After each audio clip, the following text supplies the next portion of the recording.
저는 오늘 부활하는 그리스도인이라는 제목으로 함께 은혜를 나누길 원합니다. 한번 따라해 보시면 감사하겠습니다. 부활하는 그리스도인.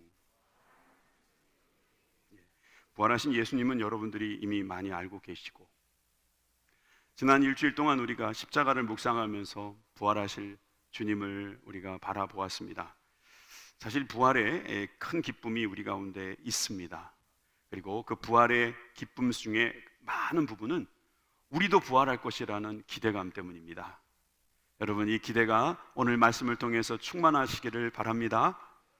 오늘 여러분들이 이렇게 많이 오셨는데 한 가지 부족한 게 있습니다. 그게 계란이 부족합니다. 해마다 계란이 왔어요 했는데 계란이 못 왔습니다. 그 이유가 이제 코로나 때문입니다. 사실 다른 이유보다도 코로나 때문에 우리가 계란을 같이 나눠 먹기가 어려워졌어요. 그렇지만 이제 내년에는 우리가 할 수 있지 않을까 하는 생각이 들고, 또 여러분들도 이해해 주시기를 바랍니다. 자, 그래서 드리지는 못하지만 그림으로라도 좀 보시라고, 자, 계란 하나를 탁 놓습니다. 여러분, 계란을 여러분 세워보신 적이 있습니까? 계란을 세운다는 게 이게 좀처럼 쉬운 일이 아닙니다. 특히 날계란은 잘 서지 않습니다. 우리나라에 세계 기록이 하나 있는데 바로 강원대학의 명예교수이신 권오길 교수님이 12시간 동안 429개를 세웠답니다. 놀라지도 않으셔요. 몇 분만 놀라세요. 해보신 것 같아요. 근데 여러분, 이게 왜 안 넘어지는지 아십니까? 잘 넘어지는지 아십니까? 넘어지라고 그러니까 넘어지는 거예요. 잘 넘어지죠, 그죠? 저렇게 잘 세워지지 않아요. 그 이유는 아시는 분들은 그냥 들어주십시오. 무게중심 문제 때문입니다. 근데 그 무게중심이 이 노란자에 있기 때문에 이게 노란자가 아래로 내려가지 않고 전체 무게중심보다 위에 있어요. 그 이유를 알근 때문이라고 합니다. 알근. 저 노란자에 흰색이 붙어 있는 거 종종 보시죠? 저 상한 거 아니에요. 저게 바로 알근이라고 하는 겁니다. 그래서 계란을 분석해 보면, 오늘 별걸 다 합니다. 계란을 분석해 보면 저 노른자위를 딱 붙잡고 있는 알근이라는 게 있어요. 좌우에 있는 거, 저게 알근이에요. 저 알근이 노란자위가 가운데 올 수 있도록 만들어주는 거예요.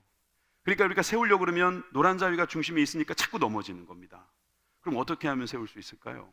잘 세우는 사람은 이거를 마구 흔든답니다. 막 흔들면 알근이 끊어져 버린대요. 그래서 딱 세우면, 잘만 세우면 세워진다는 거예요. 왜 이런 쓸데없는 소리를 할까요, 제가?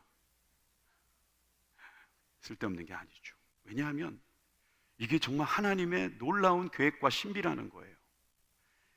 계란 노른자위도 중심 지키라고 알끈을 달아 놓으셨어요. 중심을 지키라고 붙잡아주고 있는 거예요. 여러분, 하나님 우리를 붙잡아주고 계십니다. 단단히 붙잡아주고 계십니다. 알도 끈을 달아서 붙잡아 주시는데 우리 영혼들 끈 안 달아 놓으셨겠습니까? 우리를 단단히 붙잡고 우리를 딱 지켜주시는 거예요. 보호해 주시는 거예요. 믿으시면 아멘 하십시다. 계란은요, 제가 예전에 설교할 때 줄탁동시라는 제목으로 설교 한번 한 적 있나요? 줄탁, 빻을 줄, 쪼을 탁, 동시에 한다는 거예요. 그러니까 안에서 알 속에 있는 병아리는 막 쪼는 거예요. 자기 없는 부리 가지고 막 이렇게 긁는 거예요. 바깥에서 엄마가 쪼는 거예요. 동시에 할 때 여기서 병아리가 나오는 것입니다. 여러분, 죽은 것 같은 계란이 깨워져서 생명이 나오는 것을 보고 이 세상에 이만큼 부활을 참 상징하기 좋은 게 없겠다. 완벽하진 않지만 그래서 계란을 나눠주고 계란을 먹고 그런 것입니다. 여러분, 우리에게 중심이 되신 우리 주님을 찬양합니다. 여러분, 계란 함부로 드시지 마시고 그 안에 알끈도 있다는 걸 아시고, 하나님 나도 붙잡아 주신다. 나도 줄탁동시, 나도 할 일이 있다. 그래서 하나님께서 우리를 생명의 길로 인도해 주실 것이다. 여러분, 믿으시는 저와 여러분들 되시기 바랍니다. 할렐루야. 자, 그래서 오늘 저는 예수님의 부활은 우리가 믿고 있어요. 그런데 무덤 문을 깨시고 나오신 예수님의 그 부활이 우리와 무슨 관계가 있는가? 여기에 대해서 우리가 함께 살펴보고 은혜를 나누고자 합니다. 특별히 우리가 이 말씀을 이해하기 위해서는 첫 번째로 죽음의 세력에 대한 이해가 필요합니다. 죽음은 위대합니다. 제가 말하는 이 죽음의 위대함은 죽음의 현상 때문입니다. 죽음은 어떤 영혼을 넘어뜨릴 수 있는 강력한 힘을 가지고 있습니다. 죽음은 이 세상에서 가장 높은 권자에 지금 앉아 있는 것 같습니다. 죽음은 모든 사람들을 멈추게 할 수 있습니다. 죽음은 모든 사람에게 해당되는 것입니다. 어떤 사람은 취향이 있고 어떤 사람은 개성이 있어서 난 그거 안 해, 난 그거 하고 싶지 않아 할 수 있어요. 그러나 죽음은 그렇지 않습니다. 죽음은 선택이 아닙니다. 모두에게 해당되는 것입니다. 이 죽음은 모든 사람들을 마치 거느리고 있는 것 같습니다. 그 세력으로 군림하는 것처럼 보이기도 합니다. 여러분, 이렇게 최고의 권자에서 우리를 다스리는 승자 같은 죽음, 이 죽음이 가장 무서운 이유가 뭔지 아십니까? 사람들은 이 죽음에 대해서 제대로 알지 못하기 때문입니다. 그래서 어떤 사람은 죽음을 준비합니다. 장례식장을 준비합니다. 묘자리를 준비합니다. 그런데 한번 생각해 보세요. 그거는 죽은 사람이 하는 일이 아닙니다. 산 사람이 돌아가신 분을 위해서 하는 거예요. 우리가 살아있을 때 죽음의 준비는요, 장례식 준비, 묘자리 준비가 아니라 죽은 다음에 일어날 일에 대한 준비를 하는 것이, 그게 제대로 된 죽음의 준비입니다. 여러분들은 어떤 죽음의 준비를 하고 계십니까? 사실 죽음 이후에 어떤 일이 일어날지 모르는 상태에서 어떤 분들은 그건 무슨 준비를 하냐, 그냥 죽으면 끝이지. 오늘 교회에 나오지 않으신, 또 이 부활을 기쁨으로 하나님 앞에 찬양을 드리지 않는 분들 중에는 이렇게 믿는 사람이 있어요. 죽으면 끝이다. 뭐 있겠냐, 죽으면 끝이지. 여러분, 정말 그렇습니까? 죽으면 끝입니까? 성경은 이렇게 말하고 있습니다. 히브리서 9장 27절에 한 번 죽는 것은 정한 것이다. 여러분, 한 번 죽는 거에 대해서는 우리가 어떻게 말할 수가 없어요. 이건 모든 사람들에게 해당되는 거예요. 그러나 그 이후에는 심판이 있을 것이다. 아니, 성경에 그건 말씀이고 죽으면 끝이라고 주장하는 분들도 있을 거예요. 4월은 잔인한 달이다 라는 말을 만든 사람이 누구죠? 영국으로 귀화하신, 그래서 노벨 문학상이겠죠, 상을 받으신 T.S. 엘리엇이라는 분이 계시죠. 이분이 또 남긴 아주 대단한 말이 있습니다. 죽음 자체가 두려운 것이 아니라 죽음이 끝이 아닐까 봐 두려운 것이다. 시인이 자기 죽음을 생각해 보니까 죽음 자체는 두려운 게 아닌 것 같아요. 근데 죽은 다음에 그게 끝이 아닐까 봐 두렵다는 거예요. 그분이 원래는 유니테리언이었어요. 일종의 이 개신교의 이단이죠. 예수님을 믿지 않아요. 하나님만 믿는 그런 집단입니다. 그런데 그가 영국으로 귀화하면서 성공회로 들어갔죠. 예수님을 믿기 시작했습니다. 저는 우리가 죽음에 대해서 무시하는 사람은 없다는 생각은 합니다.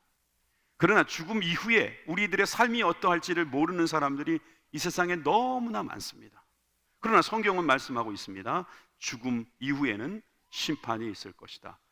여러분, 모르시는 분들이 있을까 봐 다시 한번 보여드립니다. 히브리서 9장 27절 다 같이 읽습니다. 시작. 한 번 죽는 것은 사람에게 정해진 것이요 그 후에는 심판이 있으리니. 여러분들이 아멘하든 아멘하지 않으시든 있는 겁니다. 이 심판은 재판 또는 평가라고 단어를 고쳐도 상관없습니다. 잘한 사람은 잘한 사람대로, 못한 사람 못한 사람대로 하나님은 모든 것을 아시기에 거기에 대한 평가를 내리실 것입니다. 잘한 사람은 상을 받을 것이며 못한 사람은 거기에 대한 벌을 받을 것입니다. 그런데 예수님께서는 우리들에게 이 죽음의 문제를 해결하시기 위해서 이 땅에 오셨다고 말씀하셨습니다.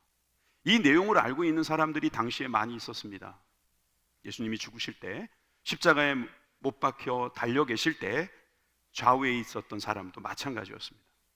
둘 다 예수님에 대해서는 이미 들은 바가 있었을 것입니다. 한 사람은 예수님을 보면서 아니 당신도 죽는가? 뭐 부활, 생명 이런 이야기 한다고 했는데 어떻게 죽는가? 그러니까 이 사람을 보면은 조롱하는 말밖에 없습니다. 예수님을 공격합니다. 당신이 내려와가지고 우리도 살려내라 이거죠. 그러면서 조롱하는 사람이 한 사람이 있었습니다. 그러나 한쪽에서는 이렇게 말하는 사람도 있었어요. 누가복음 23장 42절에 이르되 예수여 당신의 나라에 임하실 때에 나를 기억하소서. 여러분, 주님이 기억해 주시면 된다라고 하는 믿음이 왜 생겼겠습니까? 예수님을 알았기 때문이죠. 예수님을 이제 믿기 시작한 것입니다. 그래서 예수님께 기억만 해주면 나는 괜찮을 거라고 생각하고 있는 사람이 있습니다. 여러분, 예수님의 그 십자가 위에서는요, 두 부류의 사람이 있는 것입니다.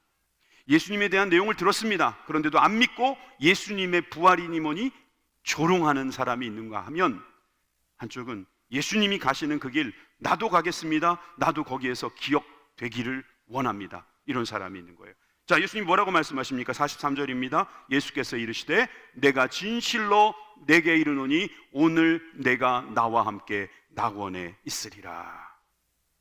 그 순간에 믿었는데, 그 죽는 순간에 나 좀 기억해 주십시오, 그 한마디에 예수님은 약속하십니다. 오늘 낙원에 나와 함께 있을 것이다. 여러분, 사람들은 죽음을 두려워하고 죽음 앞에서 어찌할 줄 몰라 합니다. 도리어 생명을 말하는 사람, 부활을 이야기하는 사람들에게 조롱합니다. 그러나 그 부활을 믿는 사람은 오늘 낙원에 있는 것입니다.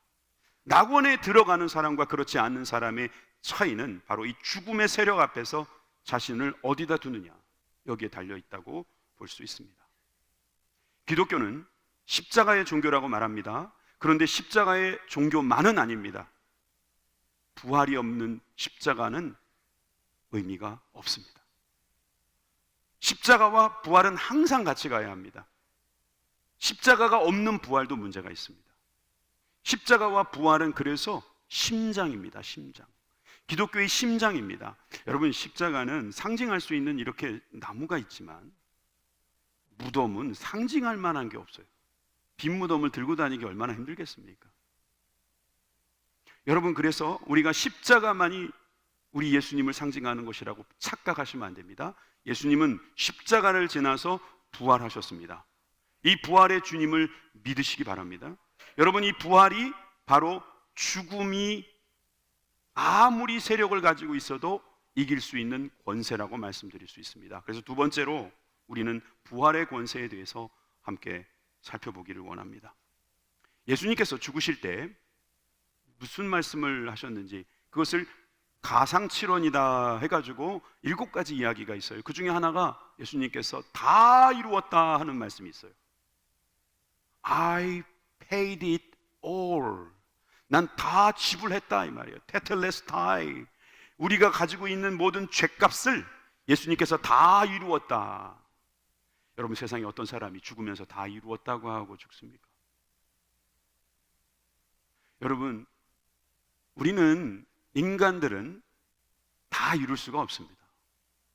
그런데 주님께서 다 지불했다라고 말씀하시는 것은 이 십자가를 예수님께서 의도적으로 가셨다는 것을 알 수 있습니다. 그 증거는 성경의 곳곳에 나타나고 있습니다. 요한복음 10장 17절입니다. 예수님이 십자가에 돌아가시기 훨씬 전에 하신 말씀입니다. 내가 내 목숨을 버리는 것은 그것을 내가 다시 얻기 위함이니. 여러분, 목숨을 버리는 것은 목숨을 얻기 위한 것이다, 이런 말씀을 하신 거예요. 이로 말미암아 아버지께서 나를 사랑하시느니라. 하나님께서 자신을 사랑해 주시는 이유가 주님께서 이루시려는 그 계획 안에 예수님이 함께하고 계시기 때문이다, 뭐 그런 말씀처럼 확실히 느껴지죠.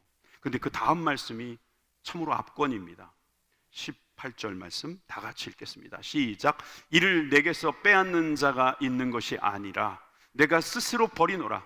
나는 버릴 권세도 있고 다시 얻을 권세도 있으니 이 계명은 내 아버지에게서 받았노라. 아멘. 하나님은 예수님을 사랑하시고 또 예수님에게 계명, 명령을 하나 주셨는데 죽으라는 거였습니다. 그런데 예수님에게는 버릴 권세도 있고 얻을 권세도 있다는 거예요. 버릴 권세라는 것은 목숨을 버리려는 힘, 그러니까 목숨을 버린다, 즉 죽음을 다룰 수 있는 능력이 있다는 거죠. 죽음을 정복할 수 있는 능력이 있다는 거예요. 왜? 얻을 권세도 있다고 하셨으니까. 버릴 권세와 얻을 권세를 다 가지고 있으면 죽음을 정복할 수 있는 존재다, 이 말입니다. 여러분, 저는요, 십자가를 묵상하면서 지난주에 십자가에 예수님이 돌아가셨다는 게 저는 기적처럼 보였어요. 자, 왜 그런지 제 말을 들어보세요. 하나님이 죽는다는 게 이해되십니까? 하나님이 왜 죽습니까? 우리가 무슨 소설을 만들든지 영화를 만들더라도 슈퍼맨은 죽지 않습니다. 초인적인 사람들은 죽지 않는 겁니다. 초인 중에 초인, 아니 초인하고 어떻게 비교합니까? 하나님을. 하나님이 왜 죽어요? 여러분, 어떤 종교 창시자가 죽습니까? 왜 죽습니까? 왜 죽어서 사람들로 하여금 그렇게 조롱을 당하십니까? 그 죽음에는 하나님의 목적이 있기 때문이겠죠. 하나님께서 우리 인간들을 구원하시기 위해서 재물이 필요했던 것이지요. 그 재물을 만들기 위해서 하나님은 독생자를 재물화하셨습니다. 하나님이니까 가능하시겠죠. 사람은 그렇게 못하지만 하나님이시니까 하나님이 인간이 되실 수 있는 거예요. 인간은요, 하나님이 될 수 없지만 하나님은 인간이 되실 수 있죠. 그래야 하나님이죠. 그래서 하나님이 인간이 되셔서 인간이 죽어야 할 그 자리에 들어가신 거죠. 그래서 죽으신 겁니다. 그래서 여러분, 십자가와 부활은 같이 가야 된다는 말씀을 드리는 거예요. 여러분, 저는 하나님의 죽음이 더 기적이라고 봅니다. 도리어 이 부활은 너무나도 당연한 것이라고 생각합니다. 하나님이니까. 하나님은 부활하셔야죠. 1000번, 만번, 무한번이라도 부활하셔야죠. 그게 하나님이시죠. 여러분, 믿으십니까? 그렇게 생각하십니까? 여러분, 동의하시면 아멘 하시기 바랍니다. 저는 주님이 버릴 권세도 있다, 얻을 권세도 있다라고 하신 말씀에서 그 권세가 바로 죽음을 이기는 권세라는 사실을 믿습니다. 여러분도 그 권세를 믿으시기를 바랍니다. 예수님의 그 놀라운 권세, 그것이 바로 부활의 권세입니다. 오늘 읽었던 본문에 25절에 예수님이 이렇게 스스로를 말씀하십니다. 나는 부활이다. 나는 생명이다. 여러분, 이렇게 쓰지 않으셨습니다. 이렇게 말하지 않으셨어요. 나는 부활할 것이다, 이렇게 말씀 안 하셨어요. 나는 생명이 많다, 이렇게 말씀하지 않으셨어요. 나는 부활 그 자체다. 나는 생명 그 자체다, 이 말이에요. 그러니까 우리가 인간의 몸을 입고 오신 주님이 다시 살아나셨어요. 그러니까 그 부활은 인간의 편에서 봤을 때는 우리가 가장 원하는 것입니다. 그리고 생명은 우리 하나님이 가지고 계신 능력입니다. 그래서 생명은 부활보다 큰 거예요. 여러분, 부활이 생명이 되는 거예요. 사실은 부활은 여러분 생명으로 가기 위한 길일 뿐인 거예요. 죽음도 알고 보면 시작인 거예요. 여러분, 우리들이 가지고 있는 이 놀라운 믿음은요, 죽음으로부터 시작되는 것입니다. 여러분, 이 죽음이 바로 부활을 지나서 영원한 생명으로 가는 것을 여러분 믿으시기 바랍니다. 그래서 베드로나 사도 바울이나 죽어야 된다 그런 거예요. 죽어야 된다. 여러분, 우리가 죽는 것, 여러분, 우리가 죽는다는 것은 부활하기 위함인 줄 믿으시기 바랍니다. 여러분, 우리는 이 부활의 권세를 가지고 살아가는 사람들이라고 믿습니다. 더 이상은 죽음 앞에서 주눅들 필요가 없는 거예요. 죽음이 지나가면 예전에는 피했습니다. 죽음이 째려보면 겁을 먹었어요. 죽음이 한번 소리 지르면 가슴이 철렁 앉았습니다. 그런데 이제는 죽음이 아무리 나에게 집어삼키려고 달려들어도 걱정을 안 합니다. 왜? 예수님이 부활을 말씀하셨기 때문에. 근데 그 부활을 이루시고 나셔서 우리들에게 어떻게 말씀하셨는지 여러분 잘 아십니까? 예수님께서 부활하신 다음에 오셔서 하신 말씀, 지난주 우리가 가정 예배 때도 주님이 하신 그 첫 말씀을 같이 나누었는데요, 샬롬 하셨죠. 평안하니요, 일반적인 인사예요. 그런데 그 다음에 뭐라고 말씀하십니까? 숨을 내쉬며 성령을 받으라. 여러분, 우리가 세상에서 일상으로 돌아가는 게 얼마나 좋은 건지 아시죠? 이번에 우리가 느끼고 있죠? 예수님이 부활하셔가지고요, 우리한테 긴장시키는 게 아니에요. 너 그때 배신했지, 너 일로 와봐. 푸시업 300회 실시, 쪼그려뛰기 1000번 실시, 이러지 않으시고요, 샬롬, 언제 그러냐는 식으로 평상시에 인사를 하시는 거예요. 그리고 숨을 내쉬면서 성령을 받으라 그러는 거예요. 왜 여기서 요한 저자는 숨을 내셨다고 이야기했을까요? 저는 왜 이 숨을 내쉬며 이렇게 눈길이 갈까요? 여러분, 창세기를 보면은 흙이었던 우리들이 생기를 받으니까 생명이 되었다 그랬어요. 여러분, 주님이 주시는 그 성령이 바로 우리를 살리는 것입니다. 여러분, 우리를 다시 재창조하시는 겁니다. 성령을 통해서 우리를 부활시켜 주시는 것입니다. 예수님을 믿으신 분들은 성령을 받으신 분들인데, 성령을 받은 사람은 부활하게 된다는 말씀입니다. 여러분, 이것은 하나님의 약속입니다. 예수님의 언약입니다. 예수님께서 우리들에게 성령을 받으라고 하신 말씀, 여러분 부활한다는 말씀인 줄 믿으시기 바랍니다. 예수님께서는 사망 가운데 있는 사람들에게, 두려워 떠는 우리들에게 이렇게 말씀하셨습니다. 고린도전서 15장 55절에서 57절 말씀 우리 다 같이 읽겠습니다. 시작. 너희 승리가 어디 있느냐? 사망아, 너희 쏘는 것이 어디 있느냐? 사망이 쏘는 것은 죄요, 죄의 권능은 율법이라. 우리 주 예수 그리스도로 말미암아 우리에게 승리를 주시는 하나님께 감사하노니. 여기 보십시오. 사망이 뭘 쏩니까? 여러분, 사망이 승리하는 이유가 뭘 쏘기 때문이라는 거예요. 근데 뭘 쏩니까? 죄를 쏩니다. 여러분, 우리가 죄의 공격을 당하면요, 속수무책인 거예요. 근데 이 죄의 근원은 어디에 있냐면 바로 율법에 있는 거예요. 법을 어기면 바로 죄거든요. 그러니까 하나님께서 우리에게 복 주시고자 만드신 율법조차도 우리가 지키지를 못하니까 죄를 짓고, 그로 인하여서 우리는 사망의 길로 갈 수밖에 없는 거예요. 죄의 삭은 사망이라. 우리가 이 세상에 지금 살면서 우리가 이 육신을 갖고 있기 때문에 육신의 생명을 경험하고 있어서 우리가 충분히 알 수 있습니다. 목숨이 끊어졌다 이런 말 하죠. 끊어진 것이 죽는 겁니다. 분리되는 것이 죽는 겁니다. 하나님과 우리가 분리된 상태를 죽은 상태라고 이야기하는 겁니다. 하나님과 연결된 상태가 바로 생명의 상태, 영생의 상태, 구원의 상태, 부활의 상태인 것입니다. 여러분, 그러므로 주님께서 우리에게 말씀하십니다. 사망아, 쏘는 것이 어디 있느냐? 그 율법조차도 예수 그리스도로 말미암아 승리하였다라고 말씀하고 계시는 거예요. 여러분, 예수님이 사망을 이기셨기 때문에 승리하셨다고 말씀하시는 거죠. 이걸 제 표현으로 죽음을 죽이신 거예요. 죽음을 죽이시고 죽음으로부터 승리를 얻어내신 이 부활이 바로 오늘 우리가 기념하는 부활 주일입니다. 그래서요, 우리 개신교는요 52주 동안 부활 주일에 모입니다. 부활하신 주일날 모인다는 뜻입니다. 그래서 오늘만 부활 주일이 아니에요. 매 주일마다 부활 주일이에요. 부활한 주일이에요. 교회 나오시는 분들은 일주일 동안 아무리 힘들어도 주일날 오면 부활하는 거예요. 그런 부활이 있기를 주님의 이름으로 축원합니다. 여러분, 생명의 종교입니다. 죽음의 종교가 아닙니다. 기독교는요, 죽은 사람들을 기리는 종교가 아니에요. 죽은 사람들을 어떻게든 살려보려는 종교도 아닙니다. 어찌 보면 죽은 그 사람들을 묵상하는 종교도 아닙니다. 여러분, 생명의 종교예요. 부활의 종교예요. 우리는 영생한다는 믿음을 갖고 있는 종교인 줄 믿습니다. 자, 그러면 마지막으로 세 번째, 우리는 그렇다면 이 부활을 어떻게 사는가? 누가 부활하는가?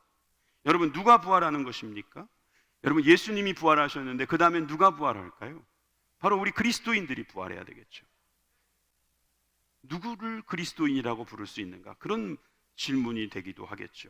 여러분, 부활은 막연한 낙관론이 아닙니다. 그냥 잘 되겠지. 코로나를 봐. 이제 풀렸잖아. 좋아질 거야. 그런 어떤 세상의 희망과 뒤섞여 있는 그런 모습이 아닙니다. 이 부활은 예수님께서, 하나님이신 예수님께서 직접 죽어주시고 직접 부활하셔서 우리들에게 보여주신 그 부활일진데, 여러분, 이 부활이 단순히 우리가 그냥 한번 마음 고쳐 먹어서 생기는 그런 마음이라고 생각해서는 곤란할 것입니다. 예수님은 부활하신 이후에도 많은 사람들에게 나타났어요. 11번 나타났어요. 고린도전서 15장에 보니까 500명이 있는 자리에도 주님이 나타나셨다 그러는 거예요. 그러니 예루살렘이나 이스라엘에 있는 사람들이 예수님의 부활을 부정하는 책을 못 썼어요.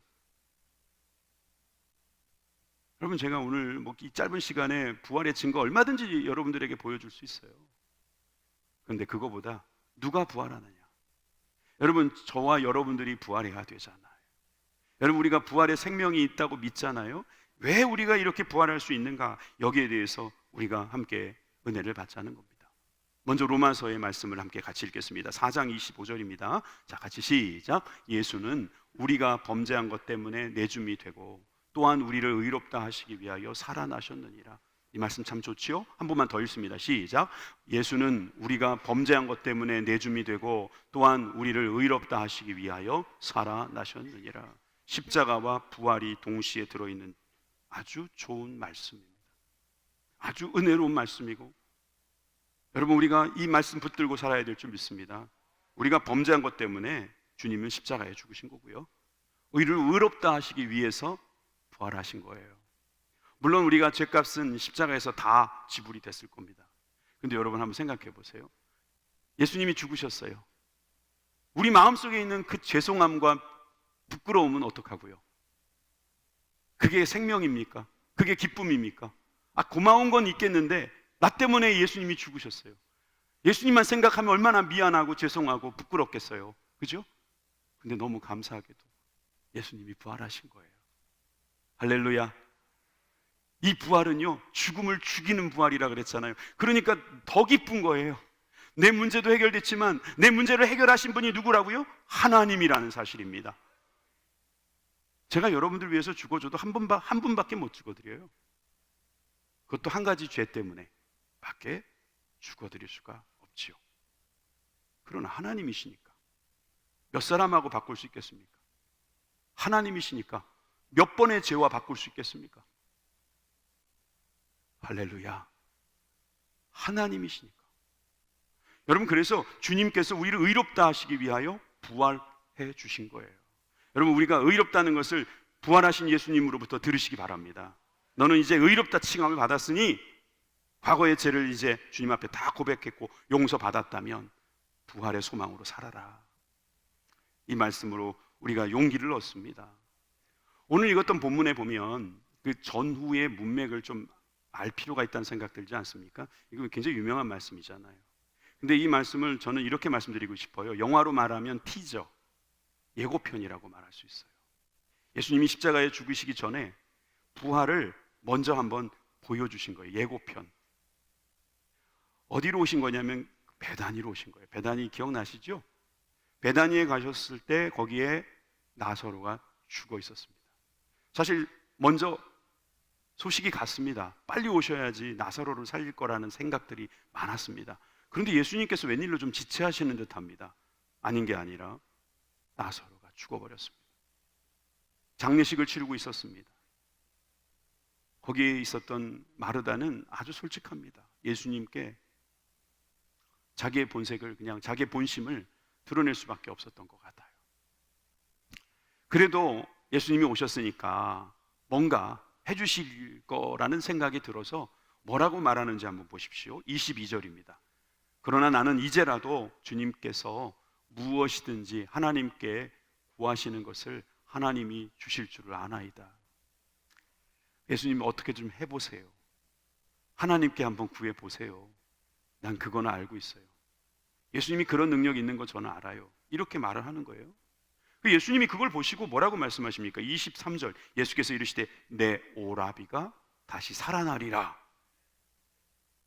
아니, 살아난다는 말을 듣고 이 마르다가 뭐라고 말했을까? 24절, 마르다가 이르되 마지막 날 부활 때에는 다시 살아날 줄을 내가 아나이다.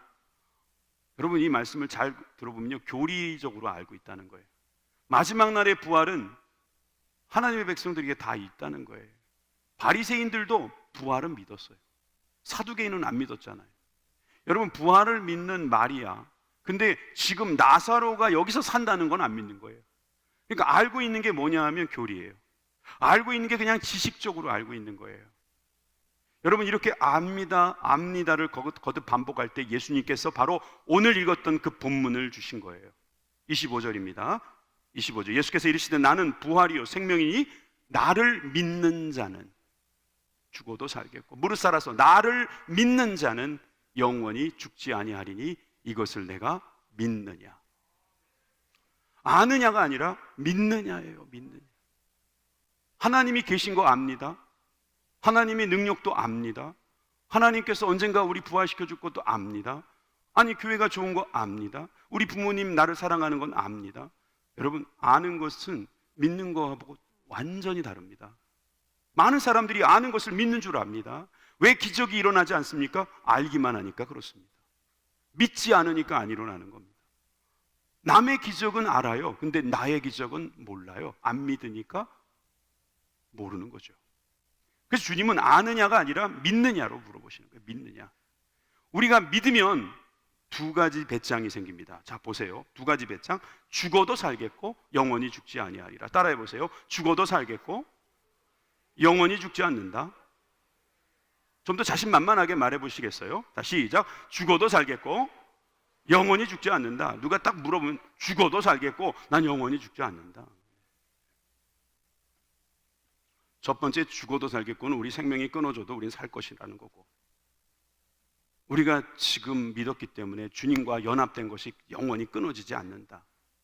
영원히 죽지 않는다. 여러분, 이 말씀을 믿고 보면 정말 우리는 이 마르다가 변한 것을 인정할 수 있습니다. 27절입니다. 마르다가 이렇게 말합니다. 이르되 주여 그러하이다. 주는 그리스도시요 세상에 오시는 하나님의 아들이신 줄 내가 믿나이다.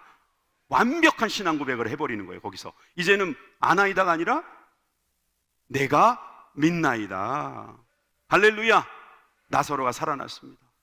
나사로야 일어나라 그랬더니 다른 나사로가 일어났는지 모르겠지만 예수님 앞에 있는 나사로는 살아났어요. 믿으니까. 여러분, 기적이 일어나기를 원하십니까? 믿으십시오. 누가 부활을 얻습니까? 믿는 사람이 얻는 겁니다. 나 부활이 있는 건 압니다. 아니요, 부활을 믿는 거예요. 믿는 사람에게는 부활이 있습니다. 아는 건 어려워요. 사실 머리 나쁜 분들은요 좀 오래 걸리기도 하고요, 다 깨닫기 전에 진짜 죽을 수도 있어요. 그렇지만 믿는 사람은요 어느 순간이라도 믿을 수 있는 거예요. 아까 보셨잖아요. 강도도 믿으니까 거기서 낙원 가는 거예요. 여러분, 이 믿음이야말로 하나님이 주신 최고의 선물입니다. 그러므로 여러분, 우리가 부활을 믿는가? 그러면 여러분들의 부활이 될 것을 여러분 믿으시길 바랍니다. 고린도전서 15장 19절에 20절 말씀, 여러분 이 말씀을 읽어보면 지금 우리의 모습이 보입니다. 만일 그리스도 안에서 우리가 바라는 것이 다만 이 세상 삶뿐이라면, 여러분 이 세상에서 우리가 좀 복받고 좀 돈 잘 벌고 건강하고 조금 더 오래 살고 그런 것뿐이라면 모든 사람 가운데 우리가 더욱 불쌍한 자니라. 일요일 날 낮에 이게 무슨 짓입니까? 꼭 구경 가야지. 왜 교회 와가지고 헌금 내면서 이러고 있냐 이거예요. 더욱 불쌍한 사람이다 이거예요. 그러나 이제 그리스도께서 죽은 자 가운데서 다시 살아나는 잠자는 자들의 첫 열매가 되셨다. 죽은 자들의 첫 열매, 다시 부활할 사람들의 첫 열매. 첫 번째 부활이면 두 번째도 부활, 세 번째도 부활. 우리는 부활할 것입니다. 여러분, 우리가 주님의 열매로서 부활하게 된다는 말씀을 우리들에게 해주시는 거예요. 그러므로 여러분 이제 뒤집어지는 거예요. 역전이 되는 거예요. 우리가 불쌍한 사람이 아니라 저 밖에 있는 사람들이 불쌍한 사람이 되는 거예요. 여러분, 이 부활은 우리가 썩어짐의 종노릇하게 만드는 것이 아닙니다. 우리의 겉사람은 날마다 후패하죠. 왜? 우리 겉사람은 날마다 썩어져 가고 있는지도 모르겠습니다. 근데 낙심하지 않습니다. 고린도후서 4장 16절에 그러므로 우리가 낙심하지 아니하노니 우리의 겉사람은 낡아지나 우리의 속사람은 날로 새로워지느니라. 부활했다는 이야기입니다. 사도 바울은 다메섹 도상에서 부활하신 예수님을 만났습니다. 확실히 바뀌었잖아요. 180도 바뀌었잖아요. 그 인생이 역전됐잖아요. 여러분, 우리도 마찬가지입니다. 부활하신 주님을 만난 인생은 확실하게 달라지는 거예요. 어떤 사람이라고요? 믿는 사람이라고요. 여러분 혹시 그 학교 아십니까? 거창고등학교? 네. 직업 선택 10계명으로 유명하잖아요. 제가 예전에 한번 보여드렸는데 다음에 한번 또 보여드릴게요. 이 고등학교의 유명한 교장 선생님은 전영창이라는 교장 선생님입니다. 이분이 한 번은 이제 학사를 운영하다가 갑자기 돈이 부족하게 됐어요. 이 돈이 없으면 당장 학교가 문 닫게 될 정도로 위기가 온 것입니다. 그래서 이분이 성경과 찬송, 담요를 싸들고 토담굴로 들어갔어요. 그리고 일주일을 작정하고 금식을 시작했습니다. 그분이 이제 간증한 내용이죠. 그분이 기도할 때 이렇게 했다고 합니다. 하나님, 제가 일주일 동안 금식 기도하는 이 기간에 응답해 주시지 않으면 허창고등학교는 확신이 없습니다. 하나님께서 응답하시지 아니하시면 저는 서울로 올라가서 하나님은 안 계십니다라고 신문에다 광고를 내겠습니다. 이런 무엄한 협박 기도가 어디 있습니까? 전 여러분들에게 이걸 가르쳐 준 게 좀 후회 안 하기를 바랍니다. 그런데 사실 제가 이걸 왜 말씀하시냐면 이것도 믿음이 있으니까 이렇게 하는 거예요. 믿음이 없으면 기도도 안 하고요. 믿음이 없는데 하나님이 계시지도 않는데 뭘 협박을 합니까? 입만 아프지. 하나님이 계신 줄 믿으니까, 하나님이 나를 사랑하신다고 믿으니까, 하나님이 내 문제를 보고 계신 것을 믿으시니까 그렇게 하는 겁니다. 여러분, 그렇게 기도하니까 하나님께서 어떻게 하셨겠어요? 우리는 이 내용 안 봐도 알 것 같습니다. 돌아보니 집에 편지 한 통이 와 있더래요. 미국에서 편지가 하나 와 있는데 보니까 어느 교포가 보냈는데 $2,050. 이게 좀 오래된 이야기네요. 지금은 큰 돈이 아니지만 그때는 그거를 환전해서 보니까 딱 부족한 그 금액이 되더라는 거죠. 여러분, 이것은 작은 부활 사건입니다. 큰 부활 사건은 예수님께서 저 십자가에서 그리고 그 빈무덤에서 이루어 주셨습니다. 그러나 오늘날 믿는 우리들에게 작은 부활은 계속해서 일어납니다. 이것이 바로 작은 승리, 한번 승리도 맛본 사람이 큰 승리도 하는 것입니다. 여러분, 이 부활의 승리가 저와 여러분들의 승리가 되기를 주님의 이름으로 축원합니다. 여러분, 부활은 관념이 아닙니다. 그냥 내가 한번 잘해보자, 새 마음 갖는 거, 리스타트를 이야기하는 게 아니에요. 단순히 리프레시하는 게 아니에요. 여러분, 우리가 하나님께 붙들리는 겁니다. 십자가에 죽을 때도요, 우리가 하나님하고 연합해서 죽는 거예요. 이것을 세례라고 이야기했어요. 세례 받은 사람 하나님과 연합해서 되는 거예요. 그리고 부활도 연합해서 십자가에 죽었기 때문에 연합해서 살아나는 거예요. 믿으십니까? 여러분, 이 믿음이 있다면 여러분, 큰 부활, 작은 부활, 여러분 우리들에게 주신 이 부활 신앙, 부활 생명, 부활 승리가 우리 가운데 있는 줄 믿습니다. 여러분, 그래서 우리는 날로 새로워지는 것이죠. 로마서 8장 11절 말씀 같이 읽습니다. 예수를 죽은 자 가운데서 살리신 이의 영이 너희 안에 거하시면 그리스도 예수를 죽은 자 가운데 살리신 이가 너희 안에 거하시는 그의 영으로 말미암아 너희 죽을 몸도 살리시리라. 평안하뇨? 성령을 받으라. 여러분, 성령을 받으라고 말씀하실 때 그의 영, 하나님의 영이 우리 가운데 오시면 너희 죽을 몸도 살리시리라. 여러분, 우리가 주님의 영을 받고 우리는 그날에 다시 부활할 것을 믿습니다. 그리고 지금도 우리가 주님과 연합하여져서 주님이 주시는 그 부활 생명이 날마다 일어나게 될 줄 믿습니다. 그런 사람은 정말 하나님의 영광 가운데 사는 사람이지요. 세상에 헛된 것을 버리겠죠. 썩어져가는 것에 우리의 마음을 빼앗기지 않겠죠. 영광을 바라보겠죠. 지금 당장은 힘들어도 그 영광을 바라보면서 승리할 수 있겠죠. 여러분, 그 사람들은 역전의 인생을 살아낼 것입니다. 그 사람은 반드시 이 말씀대로 될 것입니다. 빌립보서 3장 21절 우리 다 같이 읽겠습니다. 시작. 그는 만물을 자기에게 복종하게 하실 수 있는 자의 역사로 우리의 낮은 몸을 자기 영광의 몸의 형체와 같이 변하게 하시리라. 아멘. 우리 같은 낮고 천한 몸이 하나님의 자녀, 독생자 예수 그리스도의 영광, 그 형체로 변한 것처럼 우리도 그날에 변하게 될 줄 믿습니다. 요즘 젊은 분들은 즐기기 바쁘겠죠. 부활이란 단어하고는 노래에서나 듣고 어떤 그룹 사운드나 부활이라고 말하지 부활이 나하고 무슨 상관이냐 그럴지 몰라요. 그러나 여러분, 위기 가운데 있는 분들, 나의 삶이 점점점 주님 앞에 설 날이 가까워오고 있다는 분들에게는 이 부활이야말로 우리를 낙심치 않게 만드는 말씀입니다. 그리고 주님과 더 가깝게 만드는 말씀입니다. 여러분, 부활을 믿는다는 것은요, 이건 완전히 인생이 바뀌는 것입니다. 여러분, 이 인생이 바뀐 사람들은 다르게 살아가겠죠. 말로만 예수님 믿는다는 게 아니에요. 여러분, 완전한 변화, 이 부활이 여러분들에게 허락되는 것을 믿으시기 바랍니다. 저는 이 아침에 여러분들이 이 말씀으로 부활의 큰 능력으로 온 가정과 일터에서 주님을 아름답게 찬양하는 부활하는 그리스도인들이 되기를 주님의 이름으로 축원합니다. 기도하겠습니다.